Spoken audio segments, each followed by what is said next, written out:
नमस्कार, उत्तराखंड समाचार में आपका स्वागत है। मैं रेणु प्रीति पंत। सबसे पहले मुख्य समाचार। मुख्य सचिव ने चंपावत में सम्मानित की खेल प्रतिभाएं। शारदा कॉरिडोर इको टूरिज्म परियोजनाओं का निरीक्षण। एक पेड़ मां के नाम अभियान के तहत हरसिंगार का पौधा रोपा।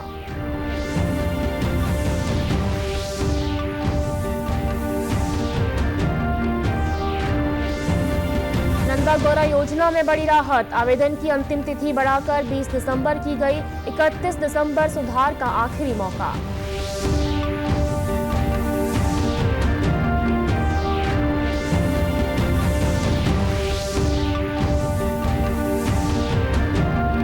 देहरादून से जागेश्वर धाम के लिए रवाना हुआ बुजुर्गों का पहला दल। मातृ तीर्थाटन योजना के तहत 27 वरिष्ठ नागरिकों को मिली मुफ्त यात्रा की सुविधा।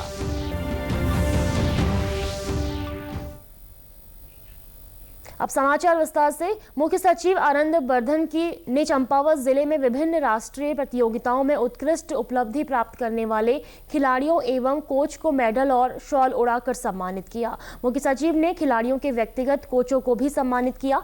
इस दौरान मुख्य सचिव ने बूम फॉरेस्ट गेस्ट हाउस परिसर में एक पेड़ मां के नाम अभियान के तहत हरसिंगार का पौधा भी रोपा। मुख्य सचिव ने कहा कि खेल और पर्यावरण दोनों ही क्षेत्र समाज को नई दिशा देते हैं, इसलिए युवाओं को स्वस्थ वातावरण और बेहतर अवसर उपलब्ध कराना सरकार की प्राथमिकता है। इसके साथ ही कुमाऊं कमिश्नर दीपक रावत ने भी रुद्राक्ष का पौधा रोपित किया।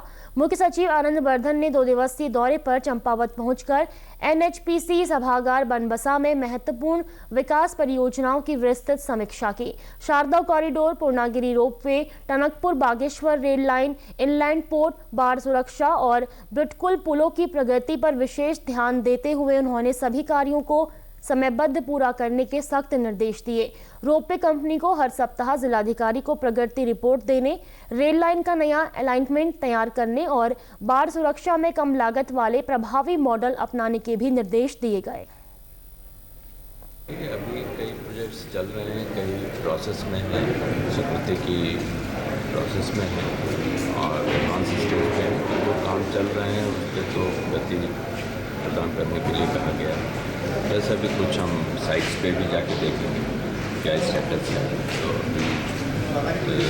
तो केवल अभी हमने ब्रीफ प्रेजेंटेशन ही लिया है, मौके पे उसको देख के क्या स्टेटस है और कैसे इसको और आगे बढ़ाया जा सकता है।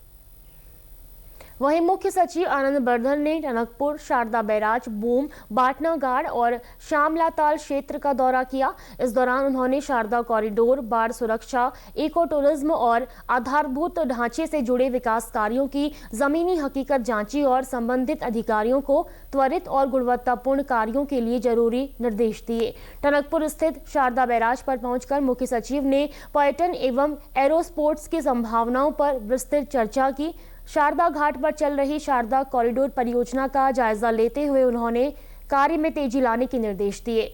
ब्रिटकुल द्वारा बनाई जा रहे 480 मीटर लंबे स्पान पुल की प्रगति की जानकारी ली और निर्माण में पूर्ण पारदर्शिता व गुणवत्ता सुनिश्चित करने को कहा। उन्होंने कहा कि यहां कृषि, उद्यानिकी और NRLM के स्टॉल देखे और लाल चावल, लाल धान, मधुमक्खी पालन जैसे स्थानीय उत्पादों को बढ़ावा देते हुए उन्हें बेहतर बाजार उपलब्ध कराने पर बल दिया।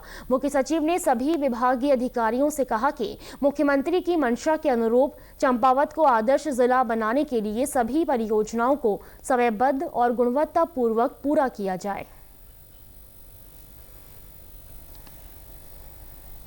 ये पूरा क्षेत्र जो माननीय मुख्यमंत्री जी की एक विजन है कि हम पूरा एक रिवर फ्रंट डेवलपमेंट करें, प्लस यहाँ पे हम उस तरह की एक्टिविटीज़ भी करें इको टूरिज्म के, प्लस जो सिटी का ड्रेनेज है वो भी सुव्यवस्थित करें, प्लस जो फ्लडिंग या उस तरह के होती है घटनाएं उसको भी हम उसकी रोकथाम करें। तो अभी उसी पे काम चल रहा है, सभी विभिन्न एजेंसीज, विभिन्न विभाग उस पर काम कर रहे हैं। प्रदेश की सबसे लोकप्रिय योजनाओं में से एक नंदा गौरा योजना के लिए बड़ी राहत की खबर है। सरकार ने अब आवेदन की अंतिम तारीख 20 दिसंबर तक बढ़ा दी है। कैबिनेट मंत्री रेखा आर्य ने कहा कि पात्र परिवारों को किसी भी तरह की दिक्कत न हो, इसलिए यह फैसला लिया गया है। मंत्री रेखा आर्य के अनुसार पहले आवेदन की अंतिम तिथि 30 नवंबर तय थी, लेकिन प्रदेश भर में आयोजित जन मिलन कार्यक्रमों में बड़ी संख्या में लोगों ने शिकायत की कि विभिन्न कारणों से वे समय पर आवेदन नहीं कर पाए। ऐसे लोगों को मौका देने के लिए यह राहत दी गई है। योजना के तहत अब तक 30,000 से ज्यादा आवेदन प्राप्त हो चुके हैं। योजना का लाभ कन्या जन्म पर और 12वीं उत्तीर्ण बालिकाओं को आर्थिक सहायता के रूप में दिया जाता है। मंत्री ने यह भी स्पष्ट किया कि आवेदन में सुधार करने का मौका 21 दिसंबर से 31 दिसंबर तक दिया जाएगा, लेकिन इसके बाद तिथियों में कोई और बढ़ोतरी नहीं की जाएगी। इसलिए पात्र अभ्यर्थियों को तय समय सीमा के भीतर ही आवेदन करना होगा। अगली खबर की बात करेंगे। देहरादून से एक विशेष तीर्थ यात्रा दल को जागेश्वर धाम के लिए रवाना किया गया। पंडित दीनदयाल मातृपितृ तीर्थाटन योजना के तहत 60 वर्ष से अधिक आयु के बुजुर्गों को सरकार मुफ्त तीर्थ यात्रा की सुविधा दे रही है। योजना का उद्देश्य उन वरिष्ठ नागरिकों को तीर्थ स्थलों के दर्शन करवाना है जो आर्थिक या शारीरिक कारणों से स्वयं यात्रा नहीं कर पाते। 27 तीर्थ यात्रियों का यह पहला दल मुख्य विकास अधिकारी अभिनव शाह ने हरी झंडी दिखाकर रवाना किया। इस मौके पर जिला पर्यटन विकास अधिकारी ब्रजेंद्र पांडे समेत अन्य अधिकारी भी मौजूद रहे। सीडीओ अभिनव शाह ने सभी बुजुर्गों को सुरक्षित, सुखद और मंगलमय यात्रा की शुभकामनाएं दी। मसूरी में शहर को अधिक सुव्यवस्थित और पर्यटक मित्र बनाने की दिशा में नगर पालिका सभागार में एसडीएम राहुल आनंद की अध्यक्षता में टाउन वेंडिंग कमेटी की तीसरी बैठक हुई। इसमें माल रोड को पूरी तरह वेंडर फ्री रखने और पात्र पटरी व्यापारियों के पुनर्व्यवस्थापन पर महत्वपूर्ण निर्णय लिए गए। बैठक में बताया गया कि शासन स्तर से माल रोड को वेंडर फ्री जोन घोषित किया जा चुका है। एसडीएम राहुल आनंद ने स्पष्ट कहा कि किसी भी कीमत पर माल रोड पर दोबारा पटरी नहीं लगाने दी जाएगी। इन सभी स्थलों का पर्यटक आवाजाही, ट्रैफिक दबाव और सुरक्षा मानकों के आधार पर मूल्यांकन किया गया है। अधिकारियों का कहना है कि एक बार तय की गई जगह स्थायी होगी, जिससे व्यापारियों को स्थिरता मिलेगी। आज हमारा जो टीवीसी की बैठक हुई है कि हमारा सत्यापन हो गया है। हमने चिन्हित कर लिए हैं कि कौन से वेंडर्स यहाँ पे ओरिजिनल हैं यहाँ पे, और जो पात्र हैं उनकी हमने कर लिया। और इसके अलावा वेंडिंग जोन्स भी आधे से ज़्यादा चयनित हो चुके हैं। तो आज बस ये समिति के समक्ष रिपोर्ट प्रस्तुत कर दी गई है। 1 हफ्ते का समय दिया गया है। किसी को भी कोई आपत्ति करनी है, आपत्ति प्रस्तुत कर सकते हैं। इसके तत्काल बाद 1 हफ्ते बाद लगभग 9 या 10 तारीख को दोबारा टीवीसी की बैठक बुला के इस लिस्ट को फाइनल कर दिया जाएगा और सभी का विस्थापन उसके बाद तुरंत कर दिया जाएगा। हमारे हिसाब से पात्र व्यक्तियों में भी 103 की संख्या आई है। अभी हमारी आधी हमने पूरी चिन्हित नहीं कर पाए, लेकिन अभी हमने 72 की लगभग चिन्हित कर ली है। और भविष्य में जो सुझाव प्राप्त होते हैं नेक्स्ट 1 हफ्ते में हम चाहेंगे कि 103 के लिए हम प्रॉपर मिनिमम इतनी जगह जो है चिन्हित कर लें। हालांकि कुछ वेंडरों ने नई जगहों पर पर्यटक कम होने की आशंका जताई, लेकिन प्रशासन का कहना है कि उनके हितों को ध्यान में रखते हुए ही जोन तय किए गए हैं।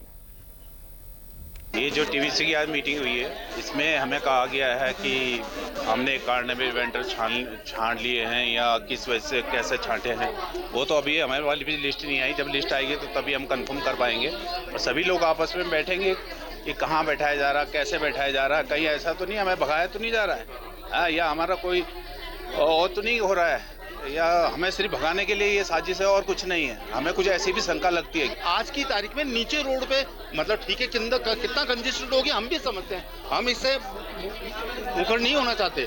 जो बात सही है तो सही है, किंतु अगर हमारा अपर माल रोड बन जाती है, गढ़वाल का भी क्योंकि हमारा वो है, हमारी जगह हमें ही बाहर निकाला जा रहा है। रोजगार कहाँ होगा जहाँ टूरिस्ट होगा। राजधानी देहरादून से खबर, जहां जिलाधिकारी सविन बंसल की अध्यक्षता में विकासखंड डोईवाला के ग्राम इठारना में बहुउद्देशीय शिविर का आयोजन किया गया। शिविर का उद्देश्य ग्रामीण क्षेत्रों में शासन की विभिन्न कल्याणकारी योजनाओं, सेवाओं एवं सुविधाओं का लाभ एक ही स्थान पर उपलब्ध कराना था। जिलाधिकारी ने कहा कि हमारा यही प्रयास है कि बहुउद्देशीय शिविर में प्राप्त हुए प्रत्येक आवेदन का समयबद्ध निस्तारण किया जाए। उन्होंने कहा कि ग्रामीणों से संवाद स्थापित करते हुए उनकी समस्याओं, मांगों व अपेक्षाओं समस्याओं को विस्तार से सुना। उन्होंने संबंधित विभागों को निर्देशित किया कि प्राप्त शिकायतों और मांगों का समयबद्ध निस्तारण सुनिश्चित किया जाए। बहुउद्देशीय शिविर में विभिन्न विभागों की ओर से स्टॉल लगाए गए। जिलाधिकारी ने कहा कि दूरस्थ क्षेत्र के अंतिम छोर पर निवासरत बुजुर्ग, महिला, बच्चे सरकार, जिला प्रशासन के लिए प्रथम व्यक्ति हैं, जिन्हें सरकार की जन कल्याणकारी योजनाओं से लाभान्वित करना हमारी प्राथमिकता है। हमारा जो आमजन है, पर्टिकुलरली जो मुख्यालय से दूर हैं, उनका गवर्नेंस पे ट्रस्ट बना रहे और जो कड़ी है प्रशासन के साथ, शासन के साथ, वो जितनी सुदृढ़ हो, जितनी स्ट्रांग हो, उतना ही हमारे डेमोक्रेसी के लिए, लोकतंत्र के लिए ये लाभदायक होता है। और जितना बहुउद्देशीय शिविर, फील्ड इंस्पेक्शंस और जन सुनवाई से एक उम्मीद और विश्वास कायम रहता है, वो आगे हमें बढ़ाना है। तो यही माध्यम है जिससे हम सीधा आमजन से जुड़ाव अपना कायम रखें। इसी के साथ अभी तक के समाचार समाप्त हुए। दूरदर्शन समाचारों से जुड़े रहें। मिलते हैं फिर शाम 5 बजे के बुलेटिन में। नमस्कार।